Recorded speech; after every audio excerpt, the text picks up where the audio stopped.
27 साल का बैकलॉग, कम से कम 27 महीने तो लगेंगे।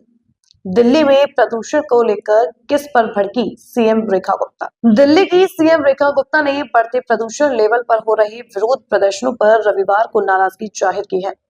सीएम रेखा गुप्ता ने कहा कि सरकार को इस संकट से निपटने के लिए कम से कम 27 महीने चाहिए। दिल्ली पीथमपुरा में एक कार्यक्रम में मुख्यमंत्री ने कहा कि जो लोग बड़े बड़े बयान देते हैं और इंडिया गेट पर विरोध करते हैं, प्रदूषण कोई आज की समस्या नहीं, ये सालों से एक समस्या है। पिछली सरकारों पर उठाए सवाल। सीएम रेखा गुप्ता ने कहा कि पिछली सरकार ने क्या किया, उस समय आप कहां थे। यह 27 साल का बैकलॉग है। सरकार को 27 साल के बैकलॉग को खत्म करने के लिए कम से कम 27 महीने चाहिए। सीएम की यह टिप्पणी शहर भर में हुई कई प्रदर्शनों के बाद आई है। इसमें इंडिया गेट पर हुआ एक प्रदर्शन भी शामिल है, जहां क्लीन एयर प्रोटेस्ट के दौरान कई लोगों को हिरासत में लिया गया था।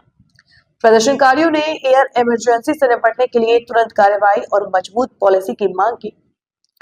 कुछ महिलाएं अपने बच्चों के साथ नेबुलाइजर और मेडिकल प्रिस्क्रिप्शन लेकर आई।